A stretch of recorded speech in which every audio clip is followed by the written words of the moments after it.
So again, welcome council and staff and guests today. We are here today for our budget meeting.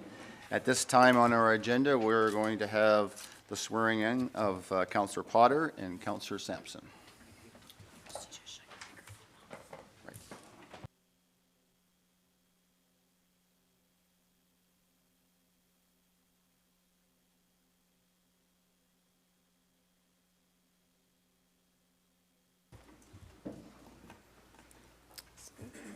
Councillor Potter, if I could just ask you to read your declaration of office. Okay. I, Rob Potter, having been elected or appointed to the office of Councillor in the municipality of the County of Grey, do solemnly promise and declare that I will truly, faithfully, and impartially exercise this office to the best of my knowledge and ability. 2, I have not received and will not receive any payment or reward or promise thereof for the exercise of this office in a biased, corrupt, or in any other improper manner.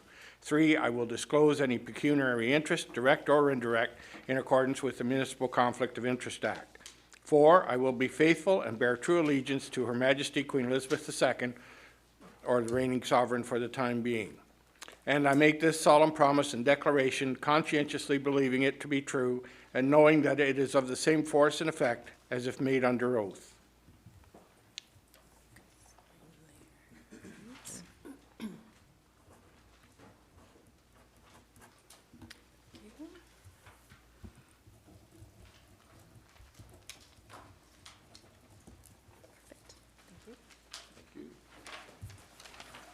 And Councillor Councillor Sampson, if I could ask you to read that and sign there as well. I, Robert Sampson, having been elected or appointed to the office of alternate councillor in the municipality of Grey County, do solemnly promise and declare that I will truly, faithfully, and impartially exercise this office to the best of my knowledge and ability. I have not received and will not receive any payment or reward or promise thereof for the exercise of this office in a biased, corrupt, or any other improper manner.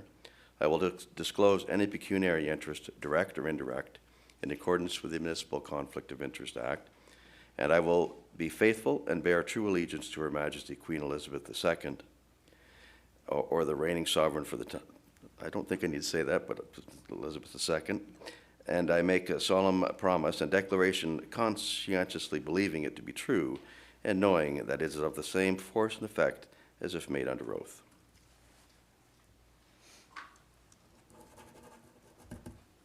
Thank you.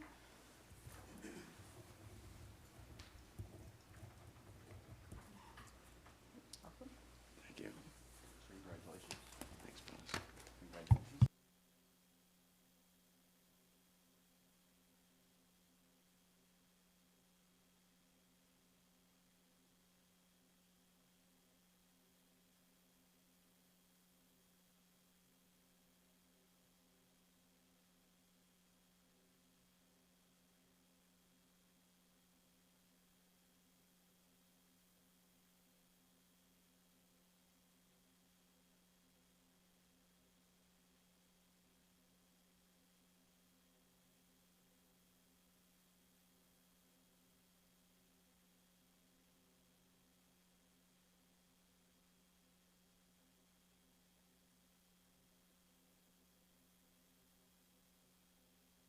So usually the protocol of the new members, they buy lunch. Right?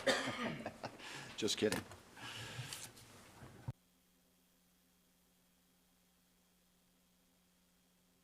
We're doing our roll call. Councillor Mackey, Present. Councillor Gamble, Present. Councillor Burley, Present. Councillor Carlton, Present. Warden McQueen, Present. Councillor Desai, Present. Councillor Patterson, Present. Councillor Hicks, Here. Councillor Klumpus, Councillor Keaveney, Present. Councillor Thomas, Present. Councillor O'Leary, Present. Councillor Woodbury, Present. Councillor Milne, Present. Councillor Sampson, Councillor Potter, Present. Councillor Robinson, Present. Councillor Hutchinson. Present. Okay. Okay, thank you, Madam Clerk. So we do have an agenda in front of everyone. Is there any declaration of pecuniary interest with the members around the horseshoe today? If one does arise, you can declare at that time and fill out the proper paperwork. On item 6 of our agenda, we have a delegation. Mr. Jim Torrance, the president of the Blue Mountain Ratepayers Association. Would you like to come on up? And you have somebody else with you there? I'll get you to introduce them. So procedure by law, you have 10 minutes to speak. You may want to leave some time if you have anybody wish to ask questions or whatever. So just... There we go. Okay, thank you. Yep, thanks. Yes, thank you very much for allowing us some time to address you this morning. I'm joined by John White, who's also a member of the Blue Mountain Ratepayers Association. I think this is the first time that our association has addressed this body, so we, again, appreciate the chance to have a discussion with you and share some of our thoughts and questions. The ratepayers serves an advocacy role with a variety of local governance bodies. Certainly our town council and staff being the primary group, but we do associate with other groups. Our communication reach is about 1,000 people in terms of our member communications. And to a large extent, we try to act as stewards of our members' tax payments. We've been working closely and I think constructively with our town staff and county for a number of years. And as about 40% of our taxes go to the county level, we thought it would be appropriate to try and establish a closer connection and get better understanding of how things function at the county level as well. Thank you. We wanted to start with, I guess, setting context to some extent. These are some of the points we identified through a survey we conducted with our members last year. And a few of the key things that they are looking for. One is maintaining quality of life, and I think the key for that for us is sustainable growth. I'm sure, as you know, we've had significant growth in the town of Blue Mountains for a number of years, and there are a lot of positives that go with that. But we do have challenges with regard to the infrastructure to support that growth. And in fact, you know, I think we hear from some of our members now concerns that it may not be supported to the extent that it needs to be, discussion about do we need moratorium on future development so that things don't get ahead of us. I think in particular in the 1921 road area by the Blue Mountain Resort, there are a number of proposals for new developments there, and the concern being that it may be getting a little bit beyond the infrastructure capacity that we currently have.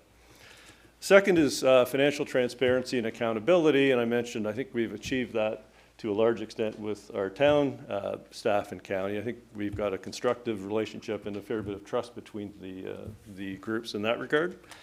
And the third point, getting a question of value and a sense of efficient and logical service delivery from all levels of government, including the county. And obviously today we're focusing on some of the issues as it relates to the county. Yep. And then we've got a few charts that provide some of the data that we source to try to get a sense for where we stand with regard to the county and our responsibilities to it and our financial relationship.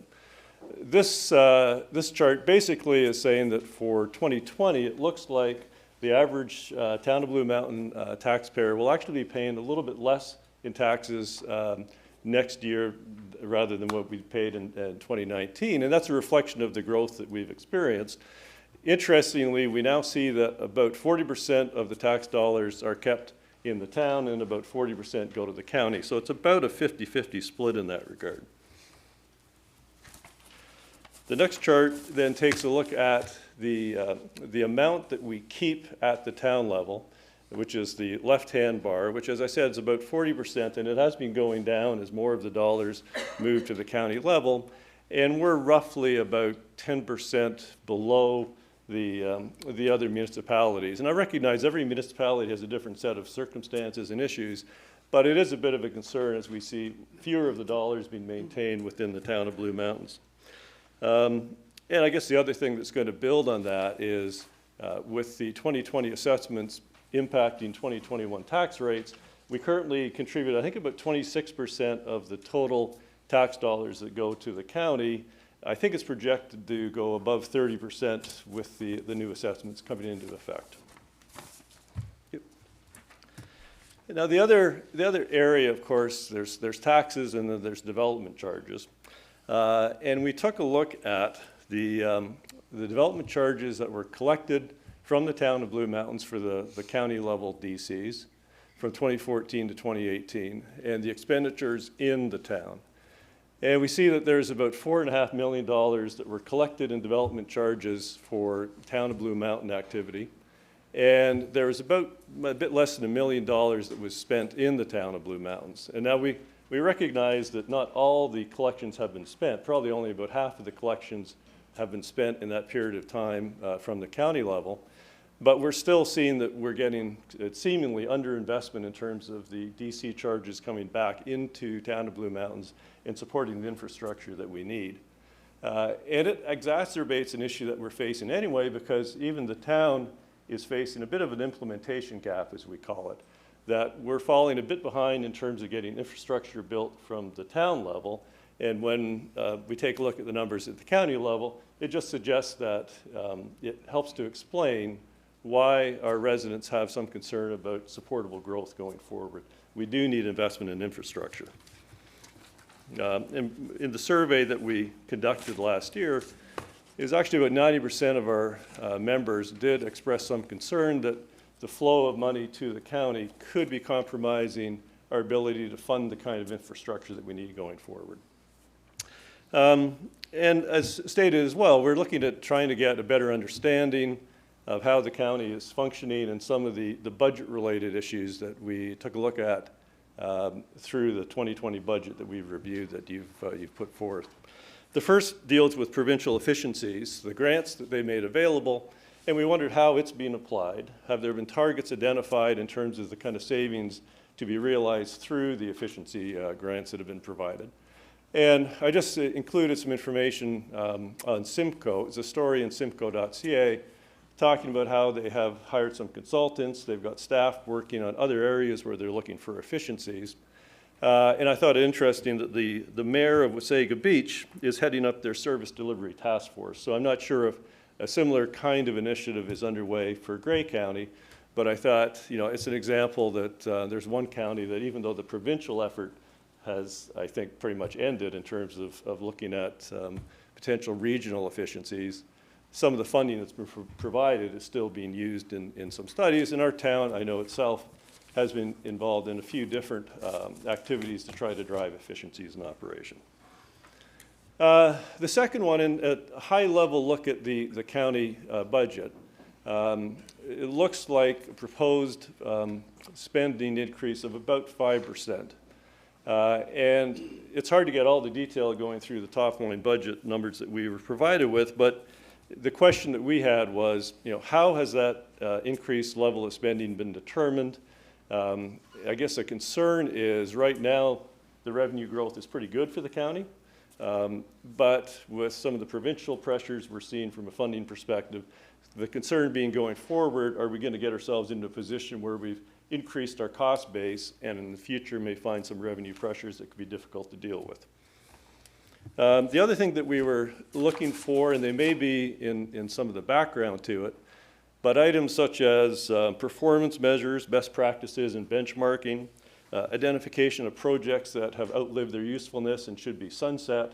We didn't see some of the detail in the budget and wondered whether some of that work has been done and whether that's incorporated in background information.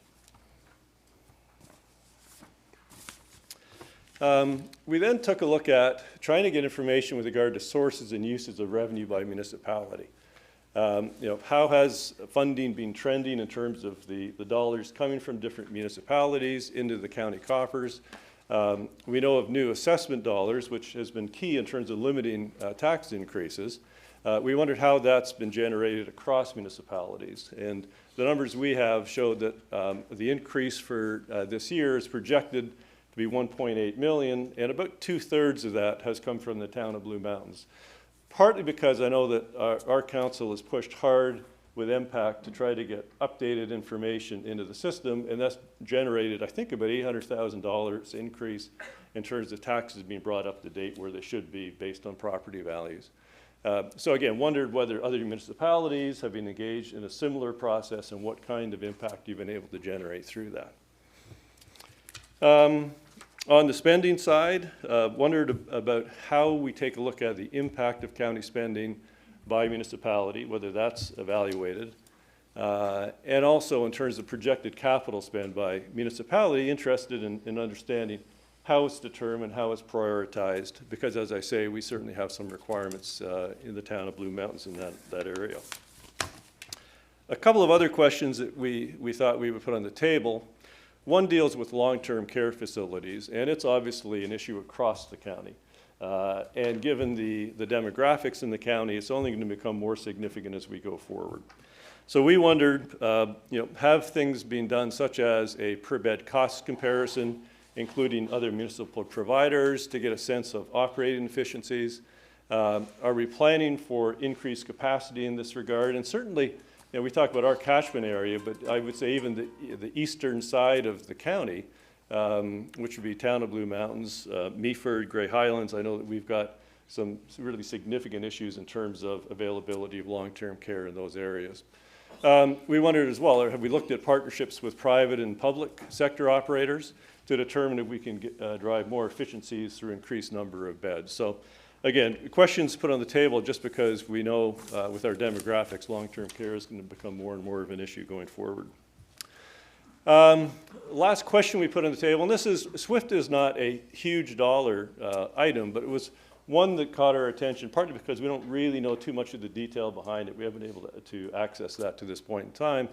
But it's obviously the rural internet provision exercise. We took a look at project financials that we had, and some counties we saw that are involved got rebates on what they contributed. Gray did not, but we don't really know the story behind that in terms of what drove the decisions about who would get rebates and who would not. But it was about, I think, $700,000 from Gray that was put into it. So we had that question. We wondered whether any projects have been confirmed for implementation in Gray, and whether there are measures in place to try to track financial accountability for SWIFT's projects going forward. Okay, so in closing, I think the key messages that we wanted to register from our association, one is we recognize that provincial funding pressures are going to continue. They may get more significant going forward. So we really think it's critical that efficiencies be found in all budgets, both for the county and I'm sure across all municipalities. I'd like to understand what kind of progress is being made there. Secondly, I mentioned the town of Blue Mountains requires investment to maintain our growth, to make sure it's sustainable. And I talked about fair contribution from the county, and fair contributions, it's a little bit of a nebulous term in a sense. I'm not sure what fair really constitutes, what that means in terms of specific number or percent, but we are saying that we really require investment to make sure our growth is sustainable. And sustainable growth for town of Blue Mountains benefits, I think, all municipalities because we're obviously generating revenue through that growth. What we don't want to see is having that growth cut off because it's deemed by our residents to no longer be sustainable. I had a discussion with Warden McQueen, I guess a couple of weeks ago in your office, and you made the point that in your view, it's an integrated approach and strategy is what's really required to drive growth across the whole county. And we fully support that concept and that approach, because I do think that the rising waters lift all boats, as the saying goes. And I think that if we can identify what the needs of different municipalities are and how best to support and fund those needs, that we'll all benefit for that kind of an integrated approach to how we manage strategies going forward. So our hope is that starting with this discussion and presentation, we can open up communication channels with the county, explore some of the issues and questions that we put on the table in terms of getting a better understanding of how the county is functioning. Be interested to see how the budget process itself plays out. I know that the town of Blue Mountains has a somewhat exhaustive 4-day approach to how the budget's reviewed. I'm not sure exactly what approach the county takes because you've all got other responsibilities in your municipalities over and above the county. But again, we're hoping that that we'll learn through this process in terms of how county budgets are determined and how they're managed. So with that, I thank you for your time and happy to take any questions you may have. Well, thank you, Jim, and Mr. White for coming today. And yeah, we certainly want to say this. We certainly value Blue Mountains, similar to all the other county or municipalities within the county, and certainly appreciate you coming today to speak to us. Are there any questions from county councillors to the presentation? Councillor Desai.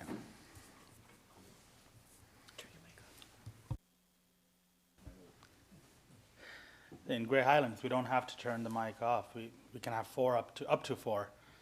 Thank you, Mr. Warden. My question through you is, the presenters mentioned, and I agree with you, fair is a very nebulous term.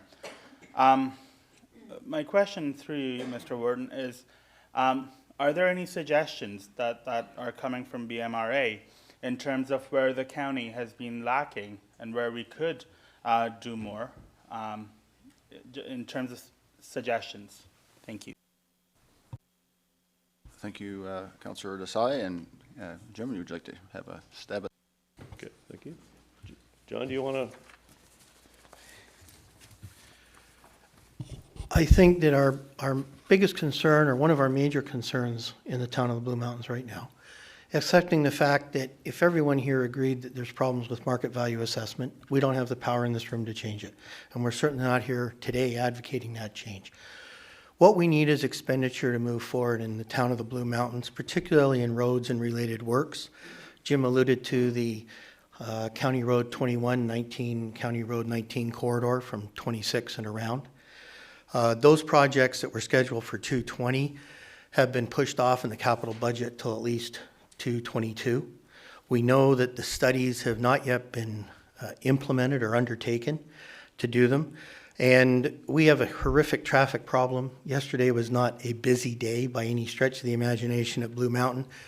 And it was total traffic chaos in that area, long lineups, and we had a fraction of the cars. There were whole parking lots empty. We need to see the county step forward, get those projects planned out, get them approved, get shovels in the ground, and until such time as that happens, and this is certainly controversial, we believe is that the county should no longer be approving or accepting development applications, subdivision, put a moratorium and a freeze where possible on that. That would be supported by the town of the Blue Mountains till we get the necessary infrastructure in place to manage it. We have roads that are rated, 21 is rated as a second-tier rural road, and I think traffic studies show, except for some of the county roads going through downtown Owen Sound, it has the highest traffic levels in the county. And that situation is just not sustainable. So there's an area where we very much feel the county council should take some action, should be directing staff to move forward with these things. Yes, there's going to be upheaval in the development community, but it's necessary to get it done. Otherwise, it's going to be a total fiasco. Well, thank you for that, John, and just for saying that my Madam CAO and myself attended the Western Wardens Caucus meeting last week, and from other conversations that we've had, we're in the process working with the Blue Mountains to set up a bit of a meeting with regards to Simcoe County and the surrounding municipalities in there to have that conversation about traffic. We realize that there is congestion there, and certainly they have that conversation and then see where we can go with that. I spoke with the warden of Simcoe County, and he's quite amenable to being part of that, along with others from Simcoe County. We know it's sort of an area where Grey and Simcoe come together, but it is a regional thing, and so we're moving forward with I think the CAO from the Blue Mountains of moving forward with having a meeting there. So. Sorry, and one other point in terms of response to your question. I think that there's almost like a Maslow's hierarchy of needs is in terms of what we're looking for from an infrastructure perspective, because as John suggested, roads are a big issue, and you know, making them livable. We all think of the GTA and what it's turned into by not maintaining the infrastructure and capacities they need. You know, ultimately, we're a bit under-resourced when it comes to recreational facilities, and you know, those are things that probably are second priority. We like to ultimately address them because one of our goals is to make sure that we have a sustainable community, which means bringing in different income levels and demographic groups. We're a somewhat aged community, and we do need, I think, to broaden that and to make sure the community remains vibrant. So those kinds of facilities over time are going to be required as well. Thanks, Jim. And just in a couple of points I'll make is, as you mentioned, certainly for myself as the warden, I'm having the one-on-ones with my county council here, trying to look at how can the county work with the lower tiers to build that growth, and how do we do that. And so certainly moving forward with that as myself as the warden, and trying to see where other areas of growth can happen. And a lot of that is transportation. Certainly with regards to SWIFT, again, Madam CEO and I had attended the Western Wardens Caucus meeting last week, and there was a presentation from SWIFT. And Madam CEO, you indicated to me that they're going to be doing a presentation here on April 23rd. And so some of that has been sort of quiet, and my deputy warden is on that board, and certainly moving forward, there has been some proprietorship that's been moving through in the sense of keeping tight-lipped, and that's now moving forward, and there will be more information coming forward. So if you're available to attend that meeting on April 23rd, watch our agendas for that to make sure that it's finalize that date, but that's what we're seeing coming forward. From the province and the provincial side, they're moving forward. It's Western Wardens. I'm looking at some past wardens maybe around here, or even my deputy warden. We're very instrumental in bringing that SWIFT project forward, and it seems like it's really getting some traction now, which is a great thing for rural Ontario, which is great for our county and other areas. Certainly with regards to other areas of our budget, we have had some cutbacks with regards to the provincial government, so we're trying to deal with that, along with the health unit has had some pushback in the sense of tightening up their budget, and with housing and paramedic services have had some shortfalls there. So that is part of our budget of making that part up. And so I guess from there, I don't know, Madam CEO, do you have anything to add to our delegation today? Other than that, so go ahead. No, that's okay, thank you. So we have your questions here. Staff will be taking those in hand and then going back and answering as best they can some of your questions and getting back and following up with you. And I don't know if there's any other questions. Councillor Potter.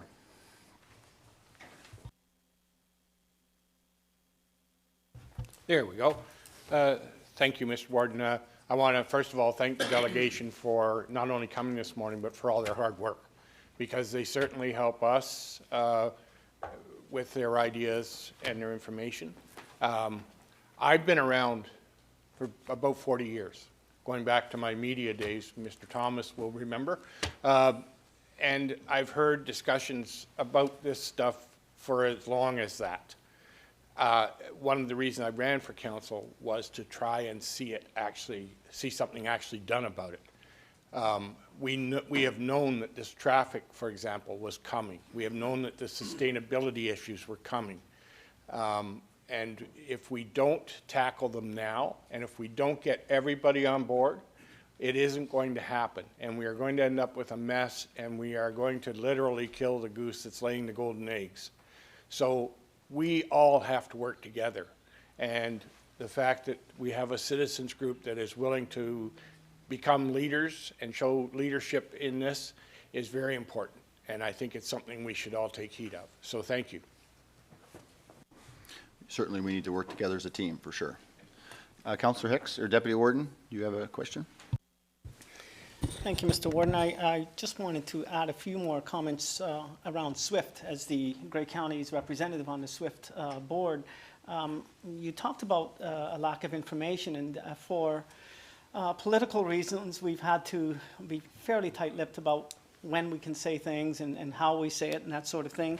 But the good news is that things are moving, and you may have heard a lot in the media since the Roma conference and the Premier's announcement there about the traction that SWIFT is gaining. I would encourage you to look at the SWIFT website. It's quite robust, very, very good information there. You may also be aware that the SWIFT CAO came to this council and made a presentation, and that presentation is recorded and available. I believe it's on our website, Rob. Am I correct about that? So it's available on the county's website. So that's another place that you can go and see the information. I believe that was in December that we had that presentation. In addition to that, it is anticipated that Grey County will be a part of the next round. I think I can say that. So that's exciting. Sorry? The next round is not yet Not yet announced, yeah. But the anticipation in terms of ranking is that Grey County is expected to be a part of the next round. I think I'm allowed to say that. I'm not allowed to say much more than that. And we have another presentation. I'm hearing that date has been set for April, so there'll be more information to come there. I do understand as well, and I know for a fact, that the town of Blue Mountains requested some additional information shortly after the presentation made by the CAO for SWIFT, and that information has been passed on to the town of Blue Mountain. Maybe it hasn't made its way to the ratepayers group, but there was some specific information requested by the town of Blue Mountain and provided. Thank you, Mr. Warden. Thank you, Councillor Hickson, Deputy Warden. Any other comments then from the floor? John? Through you, Mr. Chairman, I would say that we have seen the information with SWIFT. We saw their first round of announcements on the 20th of January, moving forward with projects in Lambton. To date, there has obviously been no announcements about anything north of that. A couple of things caught us with SWIFT, and we're reviewing with the provincial government. For instance, SWIFT, for whatever reason, is not listed under the Sunshine Program, and none of their documents have been filed with the province. We also noted that in the documentation that was provided back through Bruce, or back through the Blue Mountains, that a rebate of over $600,000 was offered back to Grey County. Grey County was eligible for it. And other counties accepted their rebates, and for some reason Grey County did not. We're not sure about why that $600,000 didn't come back. Would make a big dent in the budget that you're looking at this year. So those are the types of questions that we have there, and we look forward to continuing to review and pursue them. The CAO of SWIFT has been invited to numerous opportunities to speak, both to council and other groups in the town of the Blue Mountains, which he himself and others from SWIFT have all declined. But we look forward to opening up a dialogue and learning more about it. Thank you. Well, thank you, John. And I'll just want to put your trust into me from our meeting that we had last week. There's been reasons why there's been some, but it was explained to us, and the presentation was explained to us at the Western Wardens Caucus meeting, and along with Minister Steve Clark, who was also there, part of that early morning meeting. So, Madam CEO, you wish to add? Thank you. Just to be clear, to my knowledge, the only county that chose to take their initial investment out of the SWIFT project was Elgin. And by doing so, Elgin was part of this most recent project. And Elgin lost $1 million worth of investment. The money that the counties put in is what enables the SWIFT project to go further. And yes, precisely, to leverage additional and larger projects. So, I mean, based on that experience, based on what we understand to be a significant need in Grey County, the money had been earmarked for SWIFT and earmarked for broadband. It was taken around this table that was a significant priority that deserved investment, and so the council of the day made the decision to leave that money in, and I think by Elgin County's experience, it would appear that was the right thing to do. I think Mr. Field, that's the CEO of SWIFT, has had a very challenging position and has, I think, been his time is very tight. I'm sorry that it's perceived as a slight that he wasn't able to attend the town of the Blue Mountains, but he simply doesn't have the ability to be attending all member municipality meetings when he's got like 18 counties to deal with as well. So it was our hope that by supplying all of the information that would, at a minimum, share the information that was available. And if there's questions, we're certainly always willing to take those back. Thank you, Madam CEO. And certainly our deputy warden is the representative on the SWIFT board, and certainly through us and through him, if there's concerns or something, he can take those back also as far as, but I will say, with the presence of Mr. Mr. Steve Clark, the Minister of Municipal Affairs, being there, it looks pretty good. So as the CAO has said, it's the leverage of those dollars, and they're running a pretty tight ship in the sense of who's part of that moving forward with all the companies and the businesses that are there. There's a lot of everybody has to be on the same keel. Everybody's all those part of the group that's working together. They're all, there's a high level, a high bar that they all have to meet. So anyway, thank you very much then, and we're going to carry on for our budget. You're welcome to stay the day if you wish, and thank you very much for that. All right, so we're moving on with our budget then. At this time then, we're going to have the Grey County budget for 2020, deputations, and we have our corporate director, Kevin Wepler, is going to come up to the podium. And we've had, everybody's had some information that's been either on the website or it's in front of you. Good morning, Kevin. Good morning, and I just need a couple minutes to get set up here, so. No problem. I'm sure you slept well last night, and everything's nice, and you've done a great job in the sense of what you've presented to us so far and what we see, and we certainly look forward to your presentation just whenever. Do you want to take a minute? Okay, why don't we take a couple of minutes while our Director of Finance gets in play, and if you want to take a couple of minutes? Okay.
So, welcome back, everyone, and we'll move on with our budget deliberations for today. And Kevin, the floor is yours.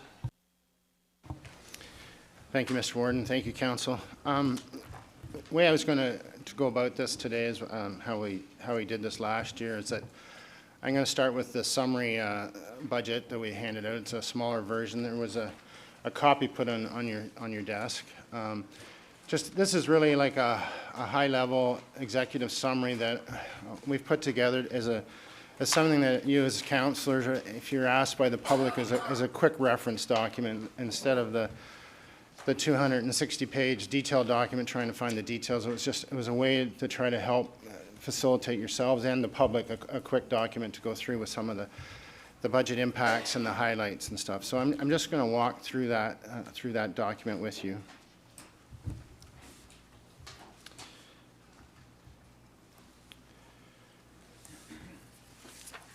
The first, I'm on page 3 here of an executive summary. It's the 2020 budget has an operating and capital expenses of about $157.5 million.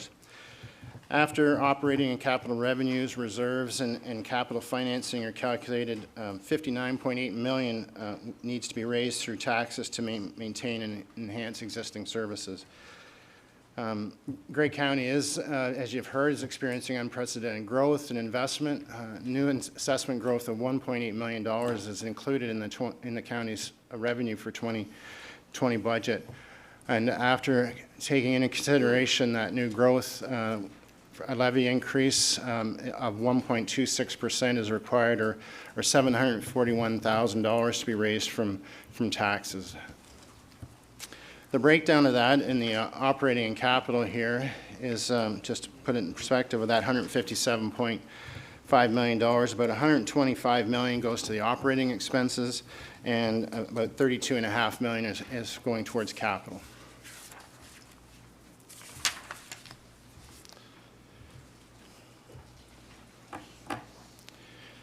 On page 4, some of the proposed budget investments here that we've included in and are highlighted here. In maintaining our infrastructure, we're investing more than $15 million into construction and resurfacing of Grey County roads. We're developing a corporate asset management plan and strategy to meet the regulations. We have a flat roof repair at Grey Roots that we've budgeted for. We're preparing for a new Patrol D depot. We're replacing 2 ambulances, 3 half-ton trucks, 2 tandem trucks, and a payloader. And investing in people, we're supporting the development of our staff with the addition of a manager of organizational development, continued support for Georgian College and the Marine Emergency Duties Training and Research Center. We're assisting licensed child care operators with repairs and maintenance, and building healthy and connected communities. We're supporting the Community and Safety Wellbeing Project. We're transitioning a contract position to a permanent position in the planning department to support our high volume of planning applications and the various important projects like the Climate Action Plan and the Age-Friendly Community Strategy Plan. We're promoting agri-tourism with the Gather campaign. We're administering funding and supporting the build of 54-unit affordable housing apartment building in Owen Sound. We're adding staff hours to various long-term care roles to enhance personal care of residents, and administering the community paramedicine program in our paramedic service with a home visitation program that's being expanded from 5 days to 7 days per week.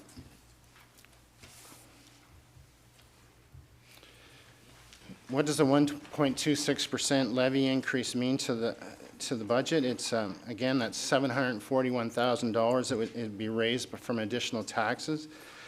And on a $100,000 residential assessment, you'd be looking at about $4.39. And for the average increase per household for Grey County, that would amount to about $14.48 per household.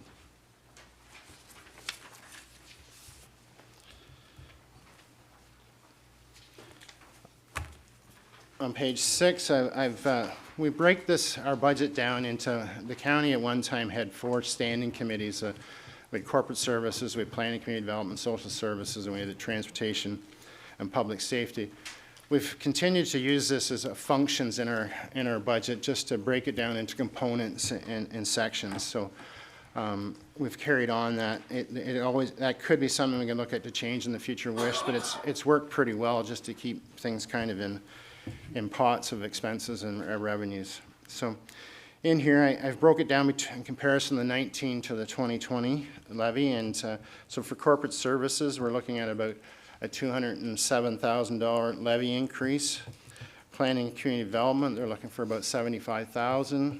Social services, about $777,000. Transportation and public safety, about $960,000 for a total of just over $2 million in additional support that we need for these budgets, or as I've quoted in the table here, about 3.5% increase in the levy. On top of that, we've included we have our 2016 asset management plan. In that, the recommendation was to meet our infrastructure deficit and get our spending on our infrastructure to where it should be, that we should implement a 1% tax levy increase per year for 15 years. And so that is being included in this budget as trying to close that infrastructure gap. And then the new assessment growth that I spoke is revenue, so it helps reduce the amount then it has to be raised in new taxes, bringing it down to the $741,000 or the 1.26% increase. I just put some context to the 3.5% increase here. The county operations are with long-term care, social services, paramedic services. Those require a lot of employees. And so our cost of living increases, what has been the direction that the council had given to staff of what to budget for, and also for our HR department to negotiate with the unions on.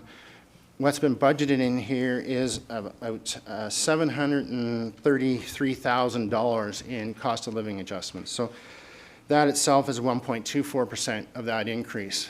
As well, then we've lost $932,000 worth of provincial funding in these budgets, which is about 1.6%. So you're at 2.84% increase just with our cost of living and our loss of provincial funding. So that's just to put some context into that 3.53%. It's not, you know, all increased spending just for spending. It's some of it's replacing that provincial funding.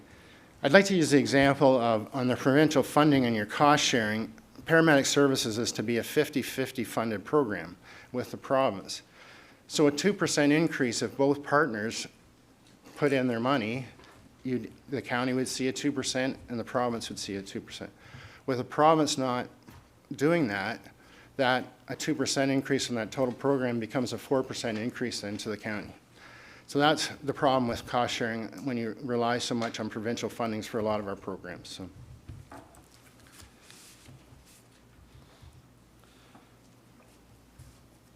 This here is a chart on the $157.5 million.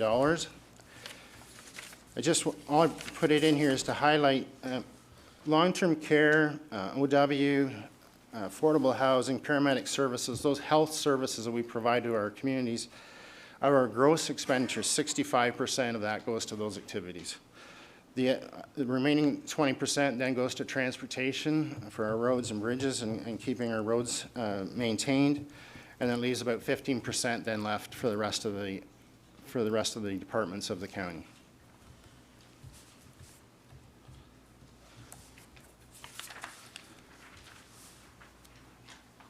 The Grey County is a consolidated municipal service manager. That's we're mandated then by the province to run Ontario Works, child care, long-term care, housing. So those, and I just wanted to state what we're funding there. So we've got 316 long-term care beds that we're funding. We're maintaining 997 units of safe and affordable housing.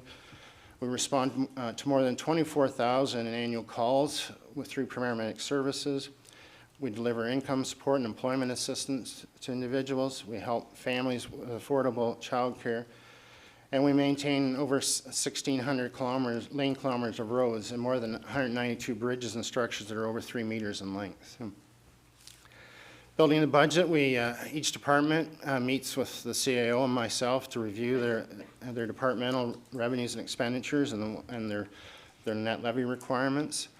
Those are also brought to the senior management team. We further discuss and review, set priorities. After that, then I prepared a budget background that came to this council here of what staff had proposed and what you were anticipating for a budget increase. I believe that at that time was about a 1.46% is what we had suggested we were looking at. As well as the Long-Term Care Committee of Management, they review the long-term care budgets, and they have went through that process, and they recommended the budget as it's been included in this budget here. And that leads us today for this budget session with council. I spoke earlier about the function breakdown, and here in this slide here, it just breaks down what they're responsible for under.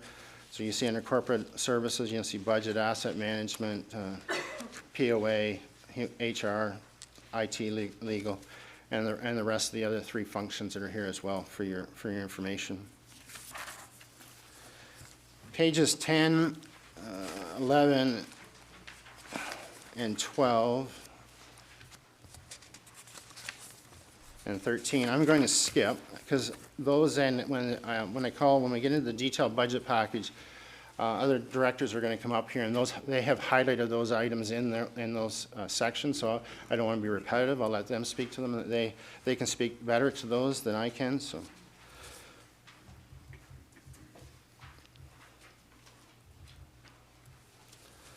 I'm on page 14 about our people. Here I show that the county employs about 857 employees and approximately 627 full-time equivalents.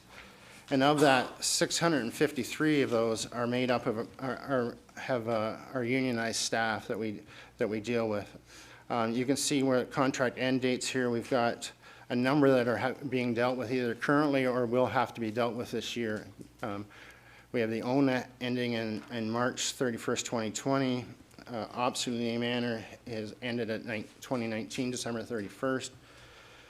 We have Unifor January 31st, 2020.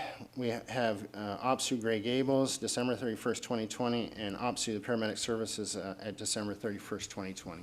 So we have some work to do there. Currently, OPSU Lee Manor and Unifor Rockwood negotiations are undergoing right now with our Human Resources Department. For 2020, the non-union group, what was in the 2020 budget is an annual wage increase of 1.62%.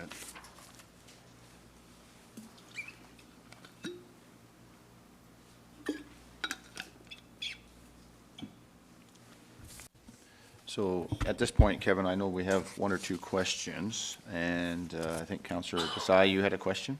Yes, Mr. Warden. Go ahead. Thank you. My first question is with regards to the asset management. It was on page 6. The last point on page 6 says, for 2020, 1% levy increase equals approximately $590,688. My first question is, if that's 1%, why are we going in at $572,200? Follow up, if would you like me to go through all my questions now or one after the other? Maybe one. Okay. Well, one at a time. Thank you. As we built, because when we started the budget, I'm not sure where we're at, so I take the last year's levy amount, that's where that 1% comes from, so, okay. Councillor Cash. Thank you, Mr. Warden. My follow-up to that is, in the 2016 asset management plan that was created by Public Sector Digest, the recommendation at the end, or the finding was that we have a 17% deficit to make up. And the recommendation that came through that was 1% every year for 15 years. My question through your worship is, what would staff's view be, through you, Mr. Warden, what would staff's view be on being a little more aggressive on that and go on the asset management plan, and going in at 1.7% every year for 10 years instead of 1% for 15 years. I did the quick math, and Councillor Bertnicki is not here to correct me on that, so that's a win for me. But at 1.7%, if 1% is $590,688, 1.7% would be $1,004,170. That's rounded off. So what would staff's view be on that? Thank you, Councillor Desai. Kevin? You'd probably have mixed viewpoints. Pat Hoy'd probably be very excited and thanking you. I guess as the director, and we heard concerns this morning about local spending. We've tried to do this. I have tried, I guess, or recommended is that being too aggressive then, I think, takes away from the locals to address their own infrastructure, because I think everybody has infrastructure gaps or needs and stuff. So that's why I was following this recommendation here. Do we take part of that also, we collect DC charges, so that is also asset related? Development charges are being collected for those new expanded to meet that growth. So this here is really trying to maintain what we already have. Councillor Desai, did you have any more questions? Can I just say something? Oh, Madam CEO. One of the things that we are doing in 2020 that you heard, now that we have Amanda in place, now that we've made some investments in further software, and you all know that some of the regulations have changed around asset management, that there are new requirements that we have to meet. So I think that, you know, later in this year, we're going to have more information than we do today and a more detailed plan. And so it might be, I'm just suggesting this as an option, might be more appropriate to take a look at that again once we've got that updated plan and some more information.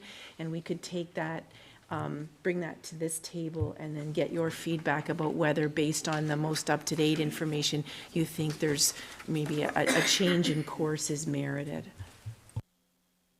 Okay, thank you, Madam CEO. Are there any other questions up to this point?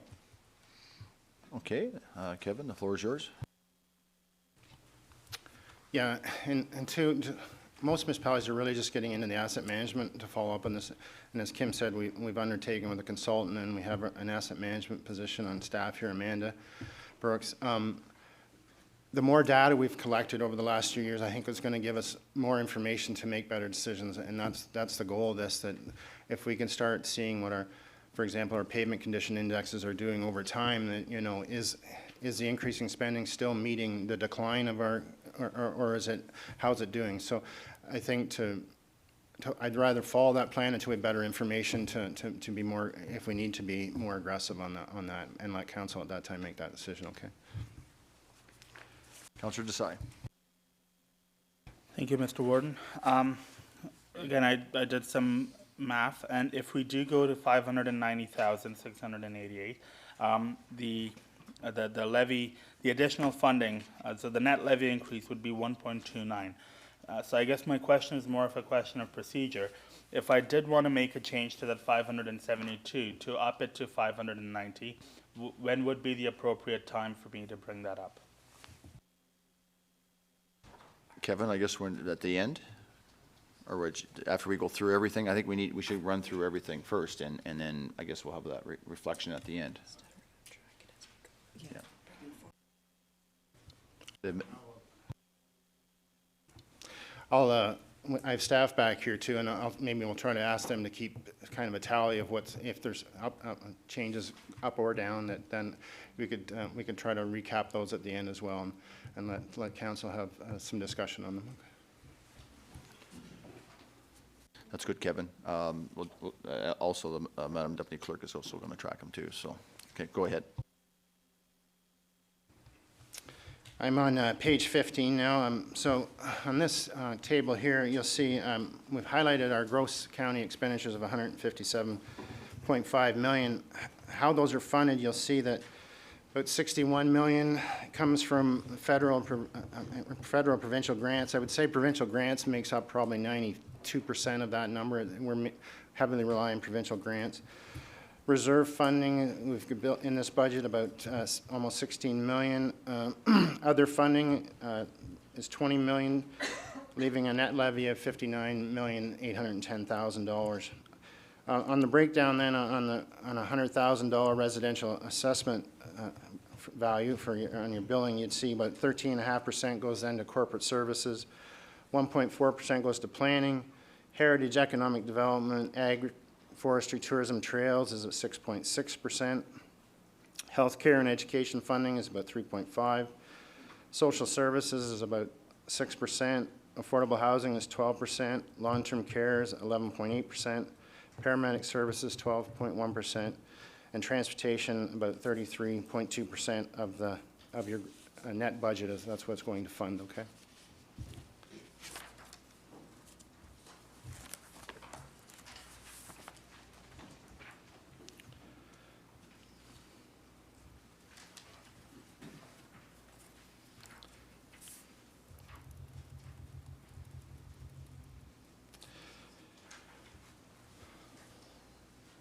Before you go in, Kevin, Councillor Hicks, Deputy Warden, you have a question? Thank you, Mr. Warden. Am I missing something, Kevin? Those numbers that you just quoted don't seem to line up with the numbers on page 7.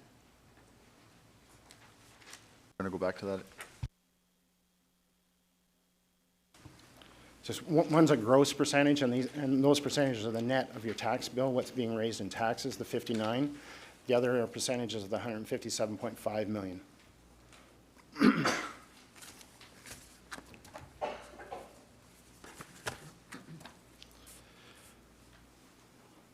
On page 16, this is a breakdown of the net budget comparing 19 to 20. We start with the corporate services, this is on page 16. Again, this is breaking down between the operating and capital. I'm just going to stay high level. When we get into the detail, we'll get into more of these numbers, but you'll see, again, there's that $206,000 in for the corporate services, which is made up of council, admin, our WSIB, and worker and weekly indemnity, our IS, our assessment, provincial offenses, property tax, the health unit, and the hospital grants, and our healthcare funding and Georgian College commitment. Under the planning community development, we have ECDEV, Ag, Forestry, Tourism, Trails, and Gray Routes, and then our planning department, and you'll see that's about $75,000 is the ask there.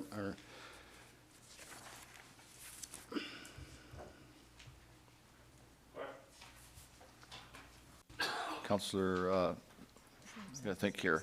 Councillor Sampson, sorry. Wouldn't be the first time. Thank you. Through you, Mr. Warden. I'm looking at the roll-up here, and I don't see a comparison to 18 and 19 actuals. I know when you get into the individual categories, they are there, but on the roll-up and the gross number, through you, Mr. Warden, I don't see that, and I would have thought that would have been helpful to have some understanding of how the budget was in 19 versus actual 19, and 20 versus what was actually spent in the individual category and the grossed up category in 19 as well. But that leads me into my sub question, if I can give it now. I've tried to look, the newbie here, I've tried to look back at what the instruction was of council as it relates to the budget philosophy. Was this a zero-based budgeting exercise you went through? Was this a cost-plus exercise? Was it an affordability exercise? It says the rate increase can be no more than X, and so forth there. That drives our budget. I think actually that might have been the underlying theme of the ratepayers that we heard this morning speaking. So I think it would be helpful if you could also, through you, Mr. Warden, give at least me some sense as to what the budgeting philosophy was here that's underlying the numbers you're presenting today. Thank you for that question, Councillor Sampson. And I don't know, Kevin or Madam CEO? I'll start. Okay, Madam CEO. So I'll start and then I'll let Kevin pick up the threads. For the people that have been around the table, the way that we build the budget has a number of different aspects to it. First of all, as Kevin mentioned, we are the municipal services manager. So there are a number of things that the county must do and some standards that we must meet. So our discretion in that regard is somewhat limited. So that's one part of our business, and that's very much on the human services side of things. Beyond that, we as staff try very hard to make sure there are no surprises in this budget. Where there is a substantive new project or new direction or change of priority, we bring staff reports forward to council for your consideration and ask you to support these being included in the budget. So that's something that happens throughout the year. The capital portion of the budget comes forward to council as a separate item earlier in the fall. So there's an opportunity to look specifically at capital projects on their own before they're included here. So that's just some of the work that comes here. We don't use a zero base here because I don't think that the kind of work that we're responsible for maybe it lends itself as well to that, just because we don't have the kind of discretion that might happen at the lower tier level. And I'll let Kevin carry on from there. No, that's exactly, Kim, and what we do here, and so we're mandating those programs to deliver, and like someone shows up at Ontario Works, we can't deny them, and we have, so we look at our costs, and then, as a corporate roll-up, but that's something I can do. We do it by each function, we've rolled them up, but we have the 18 actual there, we have the 19 budget, we have the 19 year-end projection on those sheets, and we have our 20 budget, and then we show a $20 variance and a 20% variance to budget to budget, so as a percentage. So that's something we can include. I never thought of rolling it that far up, but we can do that. That's for sure. So I'll take that into consideration when we build this budget in again. So. Okay, Kevin. Does that answer your questions? Okay. Go ahead, Kevin.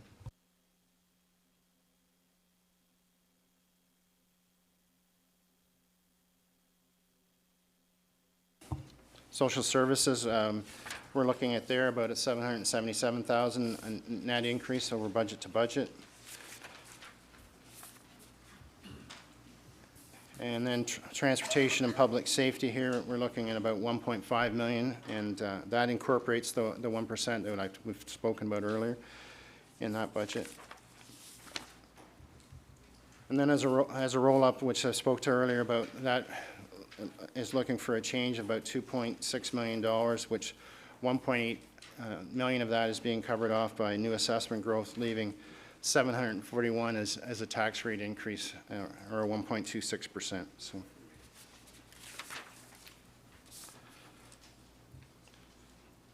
And then we've included contact information here, so that if you are speaking to a ratepayer or someone that's interested, that these are the numbers that could be contacted about the budget. Okay. Thank you, Kevin. Councillor Desai. Thank you, Mr. Warden. Sorry. One question I forgot to ask earlier. The 1% for the asset management, is that a cumulative 1% or is that a flat 1% every year? Kevin? Yeah, we're adding 1% every year to that. So the previous year remains in the baseline? That's correct. Any further questions up to this point? Seeing none, go ahead then, Kevin.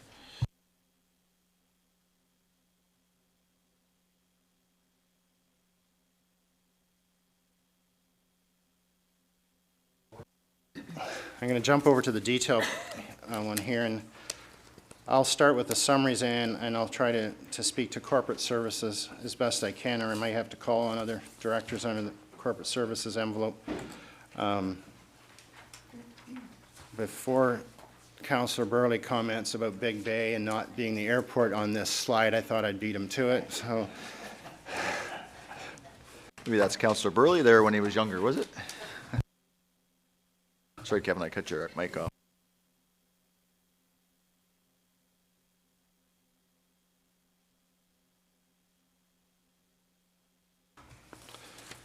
So this budget package has, finance staff has worked on this, and we've included some information here in the introduction about the budget breakdown, organizational structure, the county at a glance. We've put growth and socio-economic indicators. We've put our population in there, weighted assessment, reserve debt and financial position, and we've put in information about our reserves and asset composition, debt management, and our financial position, about the funding, provincial funding reductions and staffing levels. Those there are, I've put in there for background information. I wasn't going to go through all those today. I wanted to get into the budget itself, so I was going to lead off and move to the budget summaries.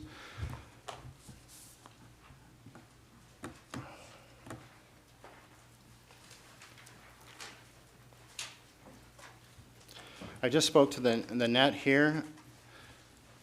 Also included in the detailed budget package is a breakdown of the gross expenditures by those same function areas, and that highlights the 157.5 million. And then included also is a more detailed breakdown. When we break down those gross spendings, we pull out the two in the firm reserves, and we pull out the subsidies and stuff to give you net, just for more information.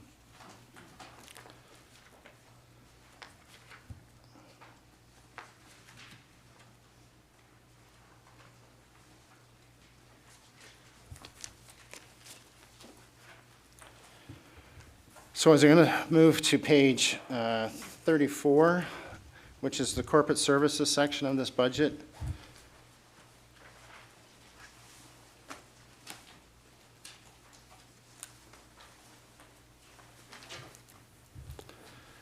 So the corporate services function overview here, we're looking at, for the 2020, a net requirement of operating and capital of $10,160,000 compared to $9.9 million in 2019, or an increase of almost $207,000.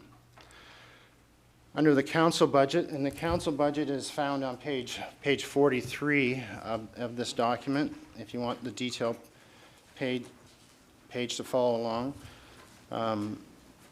The council budget includes a net departmental requirement of $789 compared to $752,000 in 2019, or an increase of about $37,000.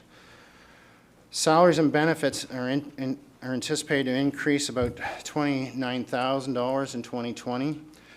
These include, this increase includes for the alternate member attendance that we're seeing, the additional task force membership per diems that have been set up, and as well as the per diem paid to the councillors attending on events on behalf of the warden that was approved in a staff report earlier in the year.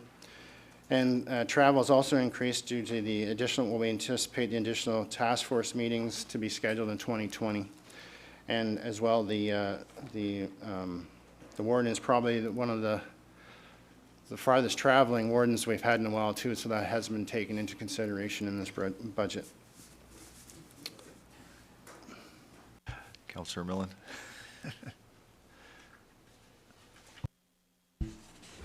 Thank you, Mr. Warden. Just on that, Kevin, talking about task forces and so on and so forth, there's been some preliminary discussion about standing committees, and I'm just wondering, now that we've had at least a couple of years of committee of the whole, do you have some sense of the balance of what the costs are for each of those two different ways of? No? Even a wild guess? Kevin?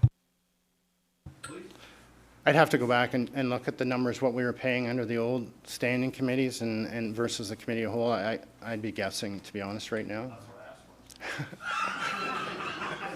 I can't even guess, sorry. So from the old system, there were 4 committees a month, but generally they only met twice, most cases, and there was one council meeting, depending on whether it was a budget. You remember being back. Yeah, that's right. So there was probably 3 meetings a month back then? Well, yes, yeah, but each counselor was only on one or the other, right? So half of them are meeting on 2, another half are meeting on the other 2. So we basically went from 3 to 2 council committee, the whole meeting. So we've actually reduced the time commitment, but it's a longer day. So, but then we have other, yeah, they'll have to do the analysis. Floor is yours, Kevin.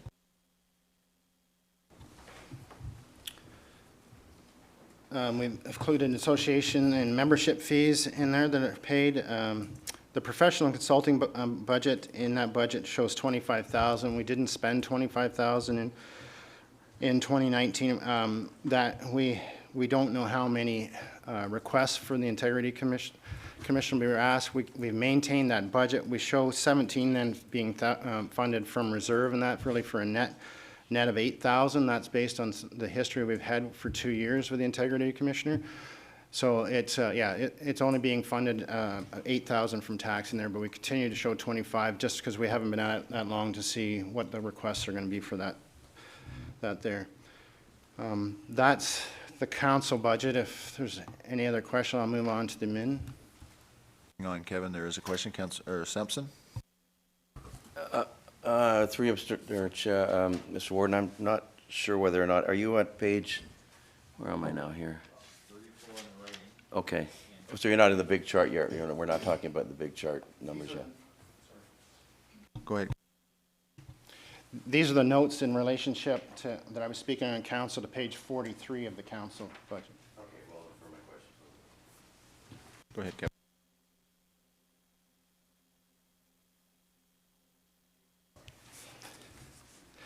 I'm now going to move to the administration budget, which is page 44.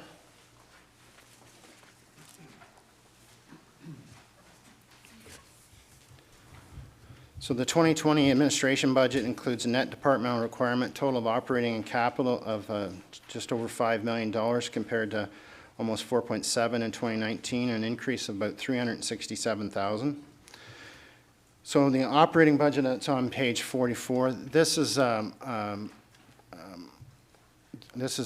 corporate divisions that are rolled up into this. So we have the CAO's office, we have finance, HR, IT, clerk, all rolled up into this administration budget here. So the highlights of this budget, investment income is being budgeted higher in 2020 due to higher yields of return being realized, and the bond market value rate increases that we've seen in 2019. As per our cash and investment management policy, the net revenue budgeted from investments that exceeds 1% of the county's own purpose levy is placed into a one-time funding reserve for use in funding non-recurring expenditures. And so you'll see the on that detailed budget sheet, you'll see investment income going up, that $340,000. You're going to see a correlation to that, to the transfer to reserve under the expenditures at the bottom of that budget.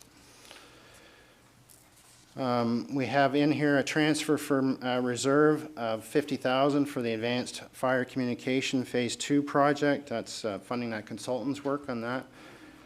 We also have almost $44,000 for the Community Safety and Wellbeing Project, and that's a project that's being shared with Bruce County on that, and so that's the county's portion here that we're showing for that.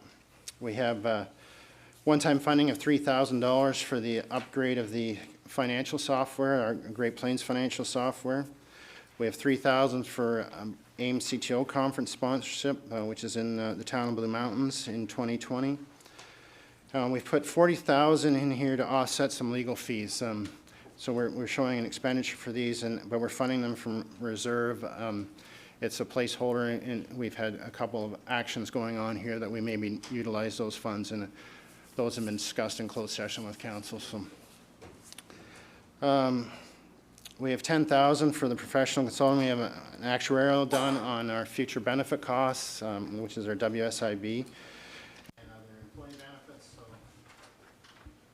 I just had a question from Councillor Robinson over here. Sorry. Thank you, Mr. Warden, and through you. Kevin, I'm just wondering where the CIPs fall in? Is this part of administrative operating and capital, recalling that it was a one-time offering? The community investment funding is under the economic development budget, so you'll see later, and there's $180,000 in there in that budget for the continuation of that program, okay? Hang on, Councillor Potter. Just on the communications, the fire communications, what reserve is that coming from? Do we have a reserve for fire services that serves the county somehow? Kevin?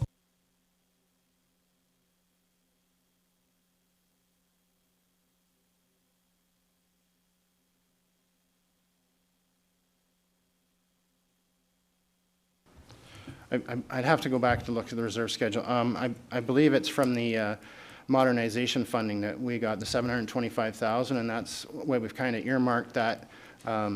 If we go ahead, if council goes ahead with all that, the next phase of that, that's how we'd fund that project across the county. So that's where we were targeting that money for. Councillor Sampson? Through you, Warden, then, as a follow-up, is the fire services a mandated service of county? I'm not quite sure where that becomes a mandated service of county. We heard earlier that the budget was based upon mandated services, so I'm just wondering, am I missing something here? Madam CEO?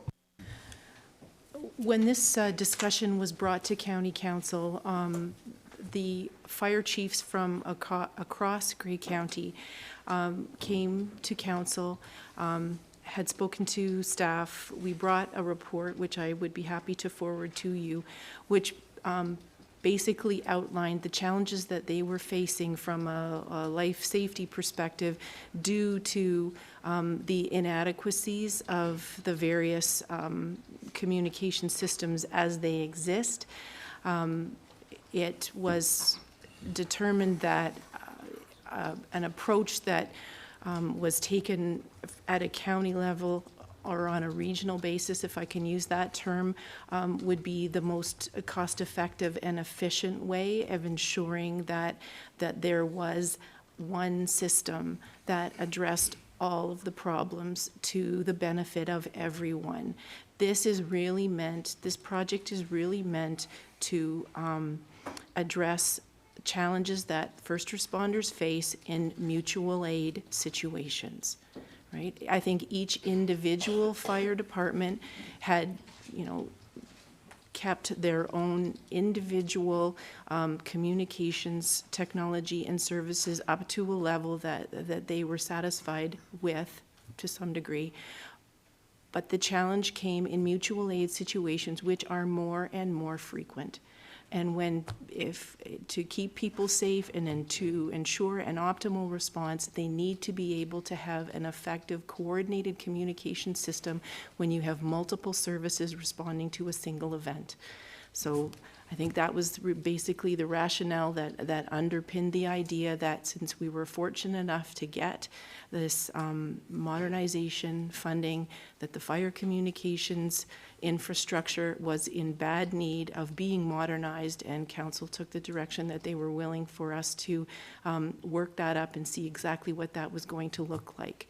We are in the position now of letting the RFP for that, which I think at the end of that process we'll have a much clearer idea of exactly what the requirements will be to complete the project, and that is coming back to council for their final approval.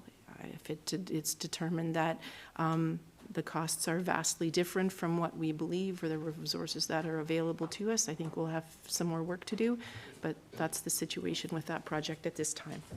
Thank you, Madam.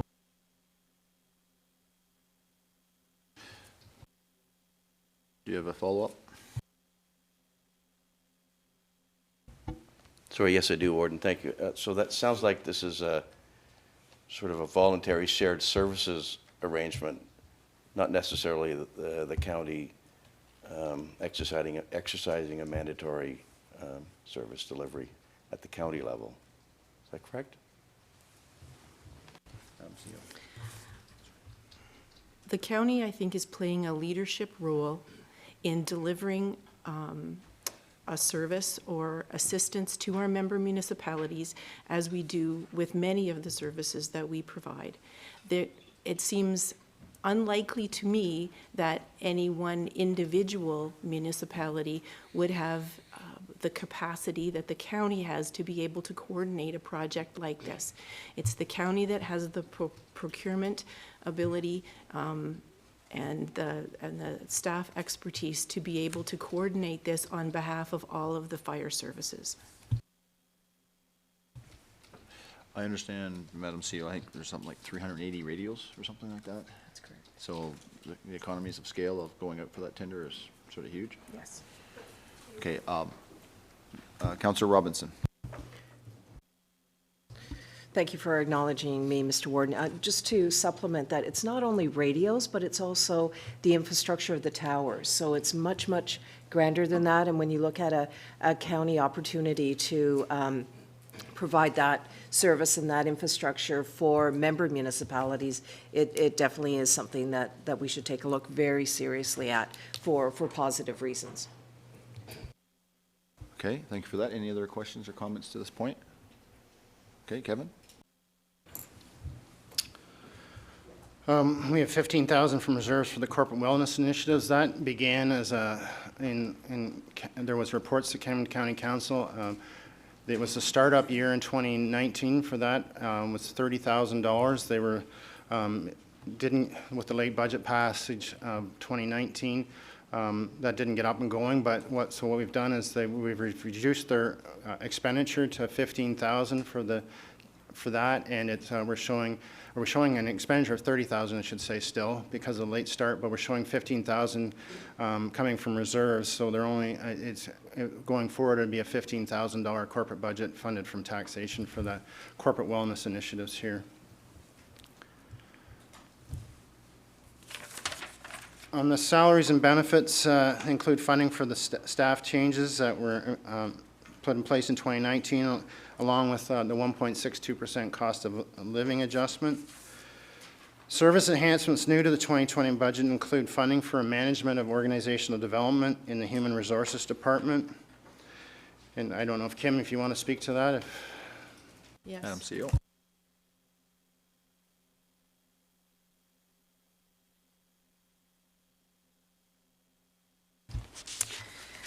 The organizational development position really has a number of priorities attached to it. One of the things that we recognize is the need for a concentrated effort around succession planning, leadership development, management skills development. We are going to see over the next number of years some significant turnover in our staff, and so making sure that we've got the right people with the right skills and experience able to step up into those positions is important. It's become increasingly difficult for the county to recruit staff. There's just a lot of competition out there, so we felt that this was one aspect of this was investing in the people that we do have so that they can continue to grow and develop in their careers. Second, performance evaluation of the staff that we have. It's really important that we undertake a comprehensive performance evaluation of all of our staff, and where there are challenges, those challenges are followed up. And again, that will be part of the organizational development person will be to act as a resource for the directors and managers to assist them in that regard. We've had a number of special projects related to staff development and meeting HR challenges. The most recent example being the task force on unfilled shifts in long-term care. So having someone that we can bring in to dedicate to assisting a particular department with a challenge like that has proven to be very valuable. And the final thing is really about training. There are in transportation, for example, there are a number of initiatives or training certifications that staff need to complete each year. It's important that those training certifications happen. And again, this will be part of this person's role to look across the whole county, aggregate the demand for a particular certification and make sure that that training gets offered and completed in a timely and cost-effective way.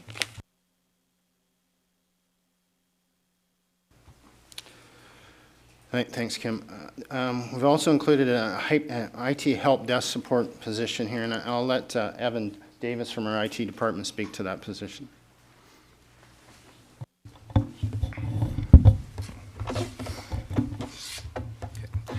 Thanks, Kevin. As everybody knows, we're becoming more and more reliant on our technology. Zero downtime is more of an expectation. So in our department, thanks to your support in previous years with investment in our infrastructure, in our technology, we've been increasing our reliability, increasing our service levels. However, at this time, because of the amount of expectations on us, we're having difficulty keeping the day-to-day support functions going. So this position will help with the day-to-day while the other members of our department can focus on maintaining the stability, the security, integrity of the network and the systems.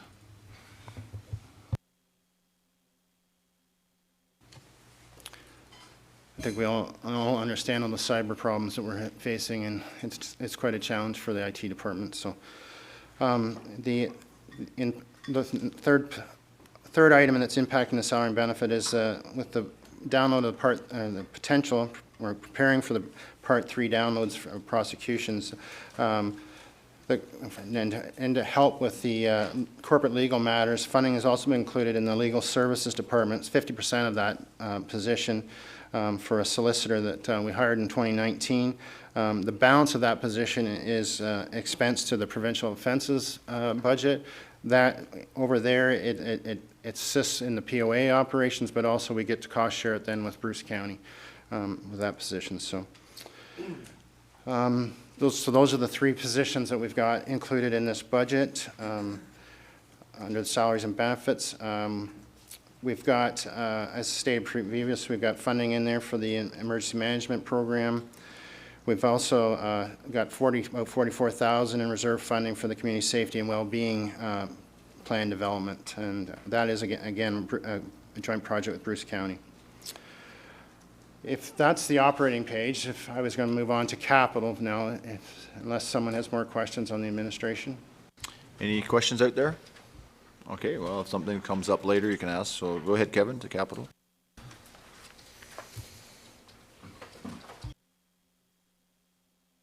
This would be the detail page on page 46. And so the 2020 budget requires a capital net requirement of almost $210,000. For 2020, additional taxation funding has been included for future upgrade of the county's human resources software and job hazard demands analysis, and future audiovisual upgrades to the council chambers here, and future upgrades for the placement of the corporate scheduling software. The AV equipment was just put into this council chambers in 2019 at a cost, I want to say it was about $75,000. So we're putting some money away each year then, so when we have to upgrade this or replace it, we have some funding in reserve. So I listed here, we've got, and I'll maybe just pick some of the bigger dollar item ones about under the capital.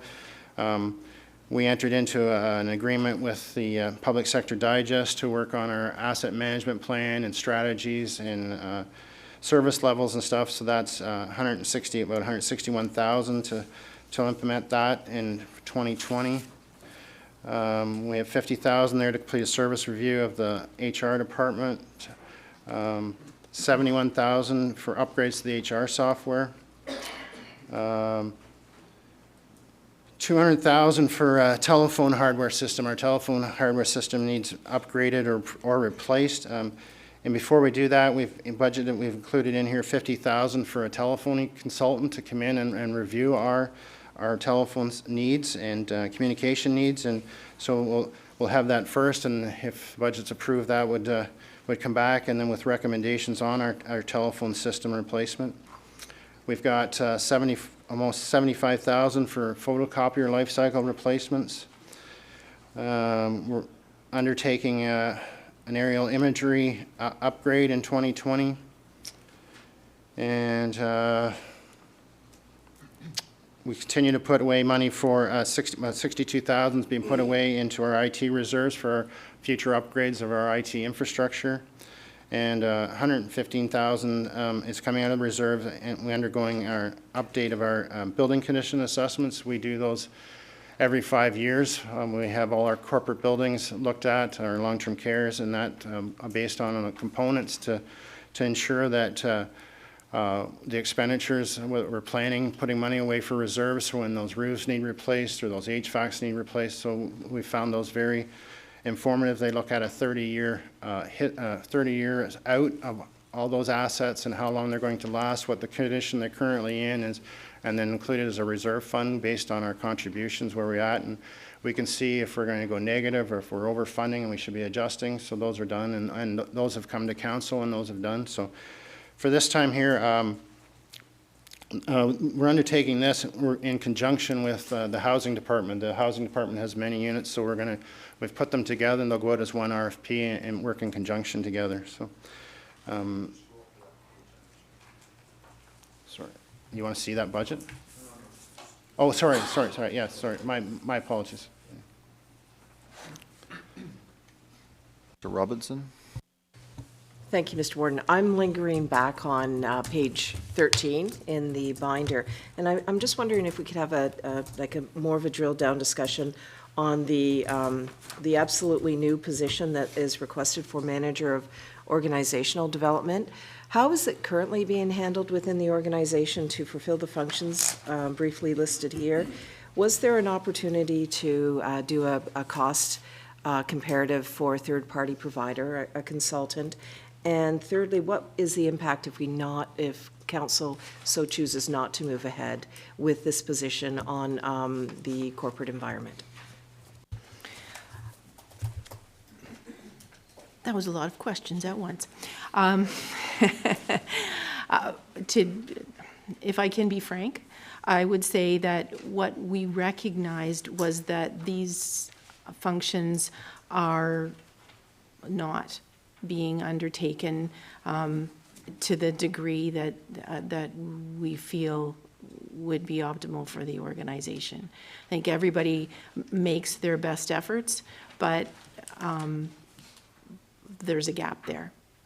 And so that was the thought was that we needed to have a dedicated resource in an ongoing way to address what we're seeing as a need in the organization. I can give you a number of examples when those required training programs aren't offered in a consistent and timely way. If they don't happen at all, we have a big risk from an insurance and liability perspective. If they happen in a piecemeal fashion around the organization, we're not able to organize them and bring them here in the most cost-effective way that we can, or we end up sending people away to do things which comes with an expense.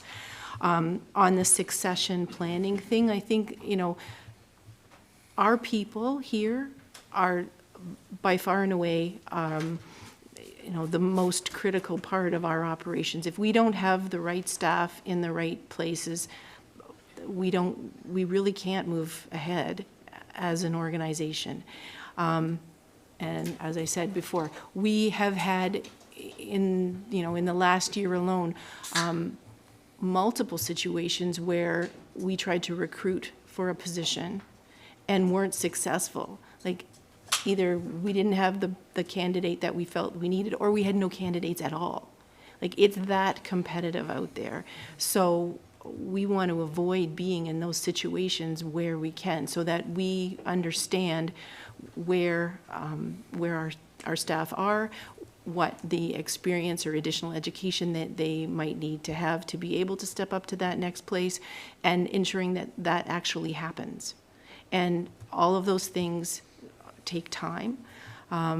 Again, as I say, the directors have, I think, done an admirable job, but they've got a full plate delivering the services that are in front of them today and planning for the future services. The people side was felt there was an opportunity there to do more. If council so chooses not to move forward with this at this time, I think the service fee review of the Human Resources Department, which is looking at a really fulsome assessment of what a modern human resources function is, and how that is integrated into the rest of the operations of the corporation. I anticipate that what you'll get out of that report is, and then confirmation from the consultant, that there's a need there that needs to be addressed. I wouldn't believe that hiring this as on a consultancy basis would get us the kind of integration and day-to-day advice and coordination that would be in our best interests. It's in some ways somewhat similar to what our experience has been with bringing in-house legal in. I think, you know, if you ask the directors what their experience has been, we had a great and continue to have a great relationship with an external provider, but it's no substitute for having someone inside the house that's there and available to you, that really understands what the needs are and is able to action those needs in the most effective way for the organization. Thank you. Thank you, Councillor Robinson. Councillor Millen, I think, and then Councillor Potter. Councillor Millen? Thank you, Mr. Warden. And I had a question very similar to Councillor Robinson's, but Kim's answered it very well. My other question is the $161,000 for a what's it called here? Corporate asset management plan, professional services. So a consultant.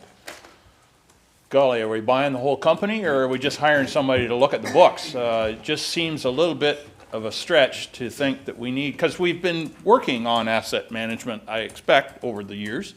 Can you kind of help me with where we're going with that one a little bit, please? Thank you. Thank you, Councillor Millen. Yeah, this was a report that we brought to council previously. It's Public Sector Digest. They're going to walk us through all the requirements that we need to meet that regulation that's been put in place. They will help us with service levels. They'll help us with our data collection.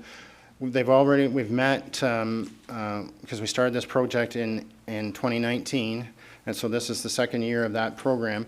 And they've already met. They're meeting with all our staff, long-term care, transportation, corporate planning, all that. So it's to ensure that we get those levels of service set, all those data elements that we need collected, and that to meet the requirements of this.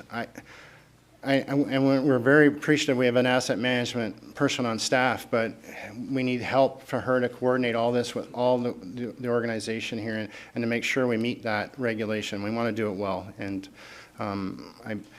there's a number of counties that are using third parties to assist with this. We're not the only ones. So, and Public Sector Digest is known to be one of the experts. You'll see them speak at most of the conferences and stuff as well. And we use their software to track our assets. We've been very happy with them. So it's something that we really need to have their assistance to help us with. And otherwise, staff are just gonna. We're not experts on this item. These guys do this, and so I'd prefer that we get that assistance to make sure we do it right.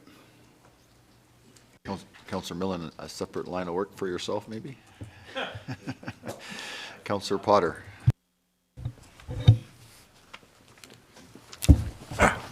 Thank you, Mr. Warden.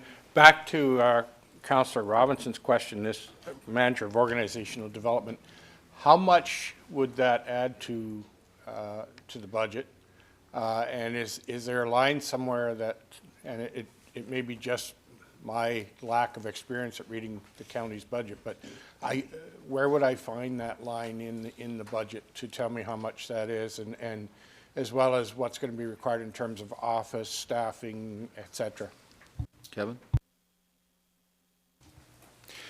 It's in the salaries and expense lines of that budget. So when you see the salaries going up 272,000, that's those three positions we're talking about here, right? That position there is 75,300, that organizational management position that's included in this budget.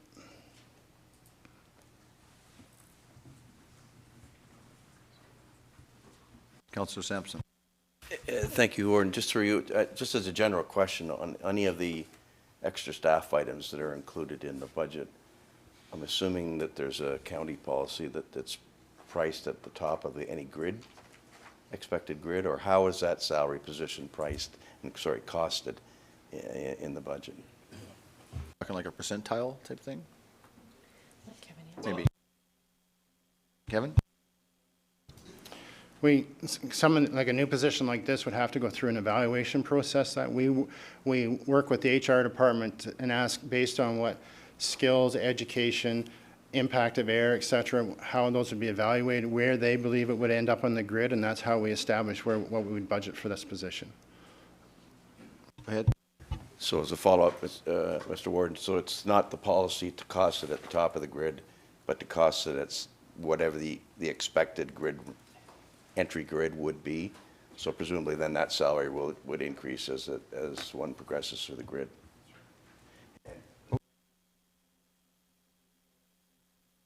Sorry, as a related question, is there a costing as it relates to accommodation and other resources required for each individual that comes on board? Madam CEO first. CEO. First of all, our non-union positions, and you heard earlier that we're going for another market survey. The council's direction in the past has been that Grey County compensation for non-union staff is at the 55th percentile based on our comparators. So that's one lens or reference. The way that the county handles the back office functions, the support for IT and other HR support, payroll, all of those sorts of things, that's a cost per employee, but we're not bringing another person in. Essentially is just sharing the pie until we get to a capacity issue like we have this time, where we've got to the point in our organization for a number of reasons that we need an additional help desk person, right? But you carry on and you try to maximize the utility of the folks that you have. And I don't believe that adding the OD position does anything to impact the requirements of other areas of the organization. Kevin, do you wish? Well, just, I know if there'd be, if a desk is required, that would be budgeted under the equipment line. IT, you'll see purchase of a laptop, if that is required, those are built into the budget as well at that point in time in a position. So if those are needed, like there's some areas with the building that we have desks, for example, that we wouldn't need to supply. We already have a desk here type thing. So, but we take those all into consideration with that position. Councillor Robinson. Thank you. Just by way of just getting information, when was the last time the Grey County has done an organizational review? So I'm talking not like big picture of functions, but also staff complement and, just reassignment of functions overall. Madam CEO. I think what we've been doing since I've been here is really responding to the conditions that we find ourselves. You'll hear later on today that in response to changes in provincial funding, that the Social Services Department has had to reduce their staff complement. In response to the unfilled shifts task force in long-term care and recognizing some challenges there, we're making changes to augment the staff complement there. So we really do, look at it as, what's that line of business and what are their requirements and what are the human resource needs that in order to be able to deliver that. Okay, thank you, Madam CEO. Any other questions at this time? Okay, Kevin?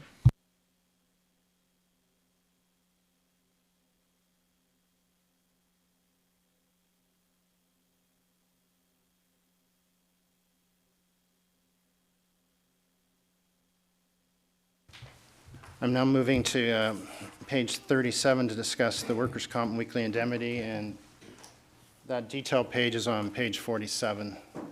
Just hang on, Kevin. I got another question from Councillor Desai.